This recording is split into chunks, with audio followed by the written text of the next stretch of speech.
My enemies are trash. They wanted me to run off of their opinion of me. I have never valued their opinion, nor them. I have never seen them as anything because they are nothing. I have never seen them as better than me. I've always known that they thought they were better than me, even in high school, but I knew that what they were thinking was a lie. I knew it then, and of course I know it now. I don't know who you are out there, but let me tell you something. Your enemies are not and have never been better than you. Hello, welcome to the channel and welcome to the conference. All honor, glory, and praise be to our one and only Lord and Savior, Jesus Christ. My enemies were and are mostly a pack of black, raggedy, ugly, insecure, ghetto individuals. And of course, on my channel, I just tell it like it is. They were ugly and are ugly. And they like one another, of course, because they are birds of the same feather. So they are spiritually in agreement with one another. So they are like-minded individuals. Of course, you cannot walk with someone that you are not spiritually in an agreement with. So you would have, not you guys, but I'm just saying in general, utilizing the term. They would have similar personalities, similar likes and wants, similar desires, similar lifestyles. But my enemies were and are trashy individuals. It's just a group of trash. And I know that I have enemies that are from different ethnicities, but predominantly most of them are black.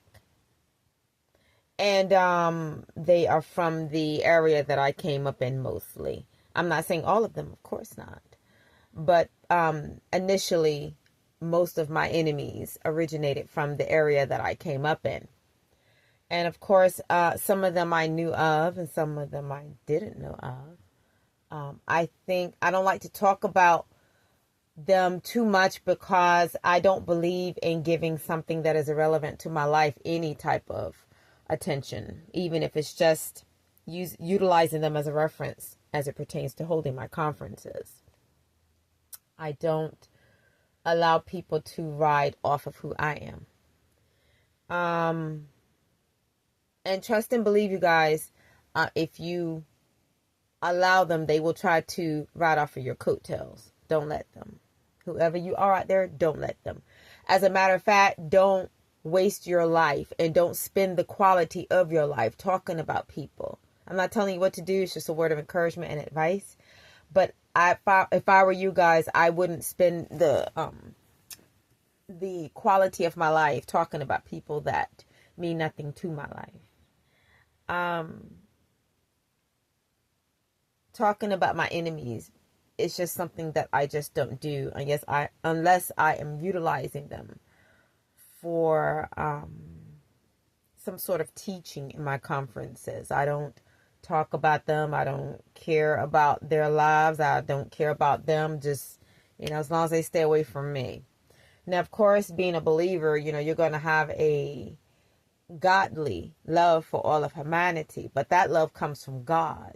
It is nothing that we create within ourselves. It is something that we accept from Him and we allow to come into ourselves so that our character is aligned with the character of God, and so that our spiritual purity is acceptable by God, meaning your spiritual purity will always be acceptable by God. But this is what I'm trying to say.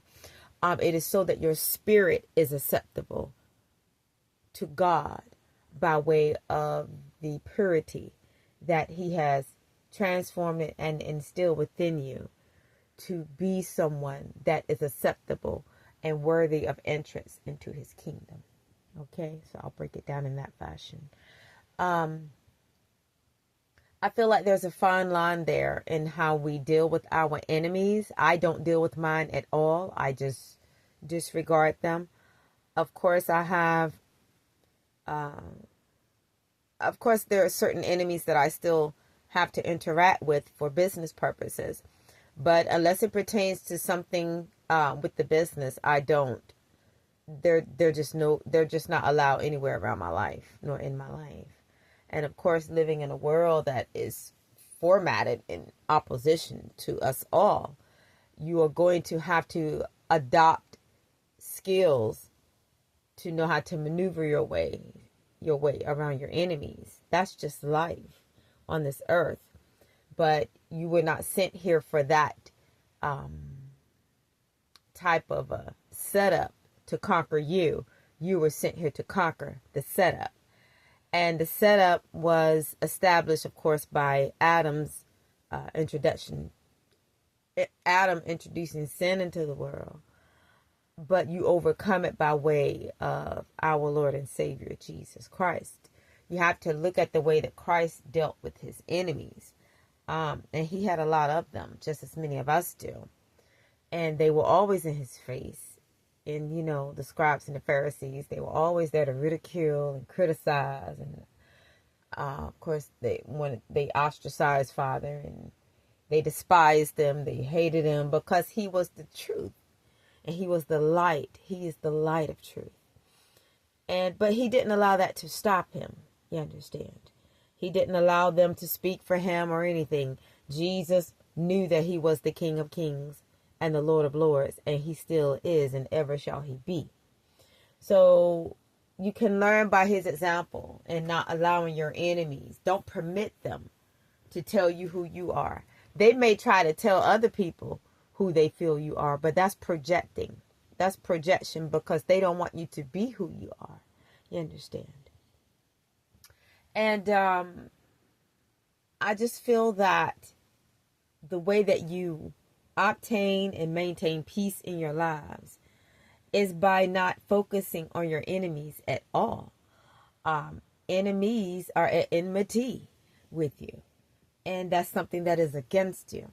So when there is something that is against you, I feel like it is important to recognize and acknowledge, but don't be consumed by the negativity, the negative energies of others. Don't be consumed by negative energy. Don't be consumed by what that negative energy has to say, because you should know by way of your own intelligence that if it comes from the mouth of those which stand in opposition with you, it is a lie. And when you lend them your ear, when you consider what they say by way of even acknowledging the ignorance that comes out of their mouths, you are somehow in a way absorbing that negative energy within your positive energy. And if you allow something rotten into your system, what do you think is going to happen to you spiritually, mentally, intellectually, and in every other way, even as it pertains to your character? When you look at something that is a cancer is a foreign body that comes into a healthy body to disrupt it. So you have to look at your enemies as energetic cancers. And when you allow that cancer that comes from their mouth to come into your spirit, isn't your spirit going to be affected? When you allow even the cancer of the thought of them to harbor in your minds too much, isn't that going to affect your thought pattern, even the way that you view yourselves? You have to understand that your enemies are like cancers, okay? Don't allow it in your body. Don't allow it in your spirit body. Don't allow it in the body of your mind, okay? Don't allow it in the body of your character. You have to resist the devil, and he will flee from you. You have to resist your enemies, and they may not necessarily flee because, they have a lot of mouth. They have diarrhea of the mouth, but it doesn't mean you have to stand there and smell it.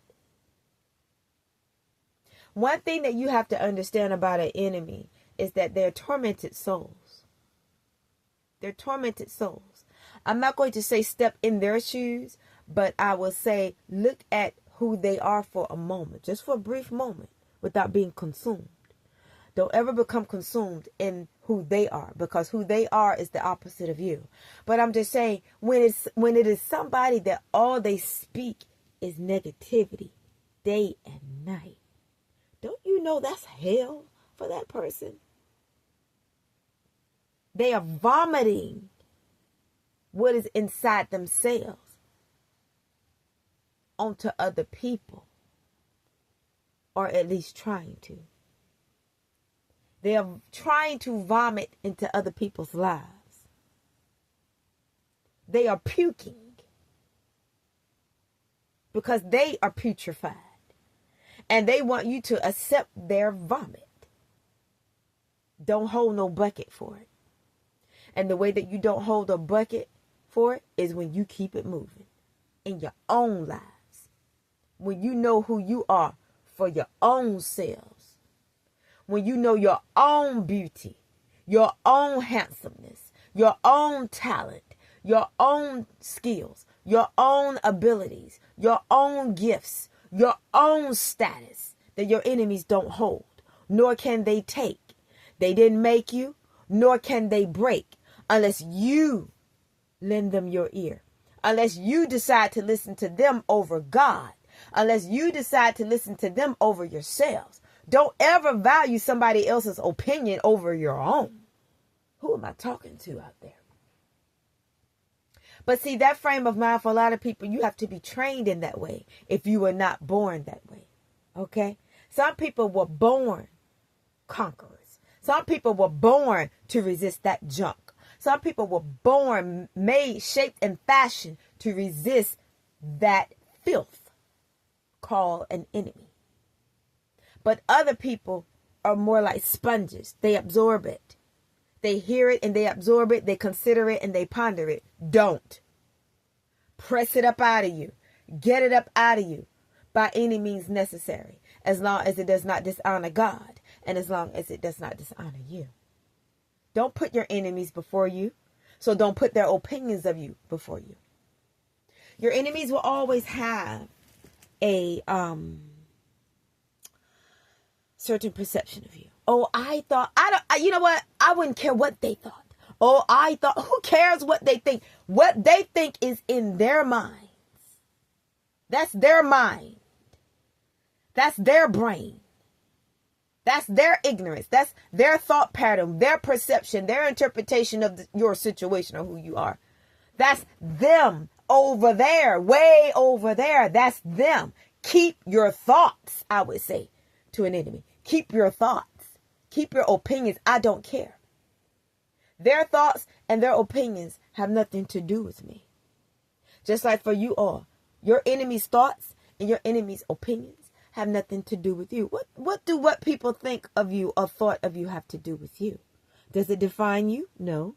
Is it who you are? No. Is it what you're about? No. So let them keep it for themselves. That's their mind. That's their brain. That's them. It's not you.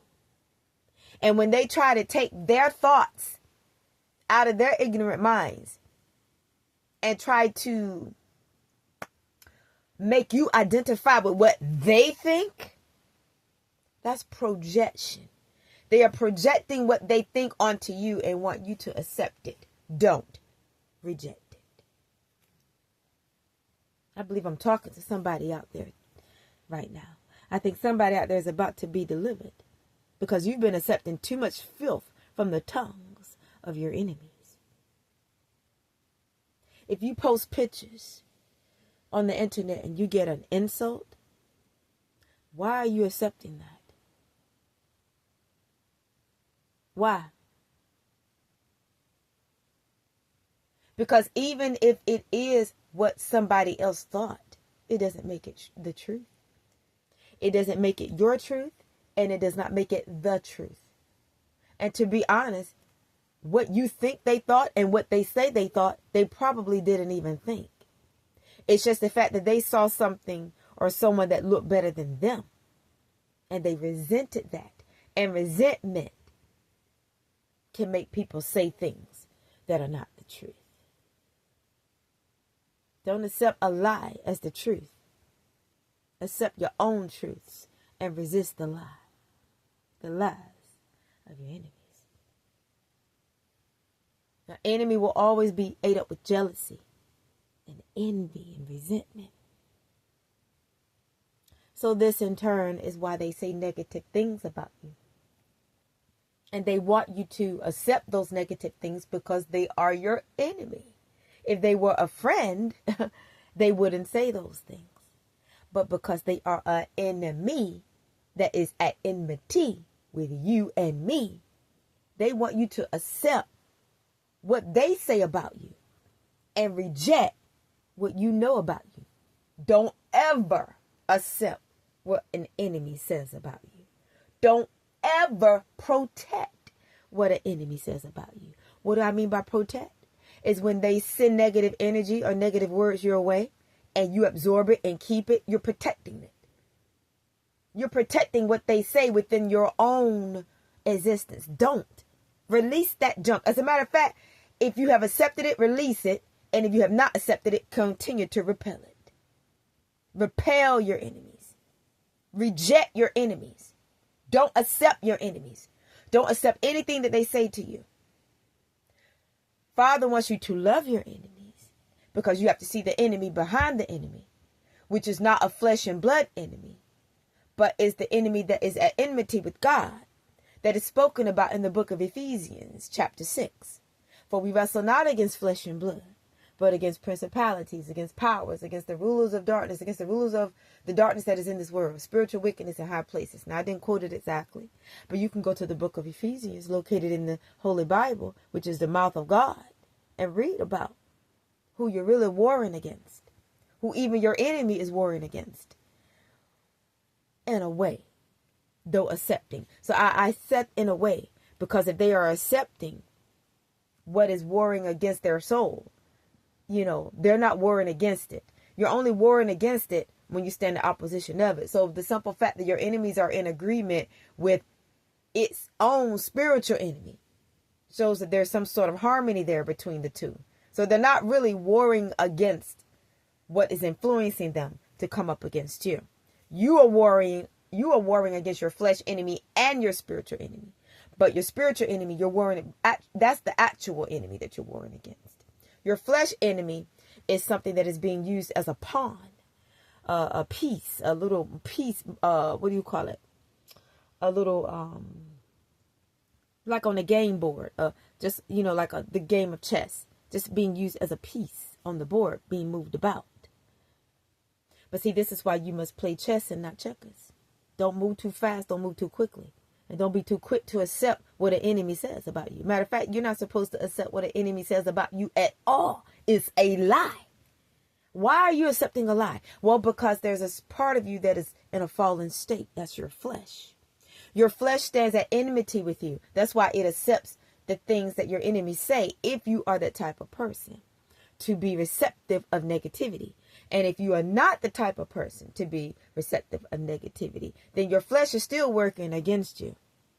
But perhaps it may be resisting your enemies, but it may be working against you in other ways that may not even have anything to do with your enemies, know what they said about you. But case in point is this. Your flesh, the flesh part of you is the part of you that is your own inner enemy. And for those of you that are allowing your enemies to beat you down, it is your flesh that is sitting there listening to them. And the reason why I say you are allowing it is because that's what you're doing when you listen to it, when you consider it, when you ponder it, when you think about it. A lot of you may say, well, I can't help what I think about. Well, it's like what I heard a preacher once say, one of my favorite ones. He said, you can't help if a bird flies over your head, but you don't have to allow him to build a nest.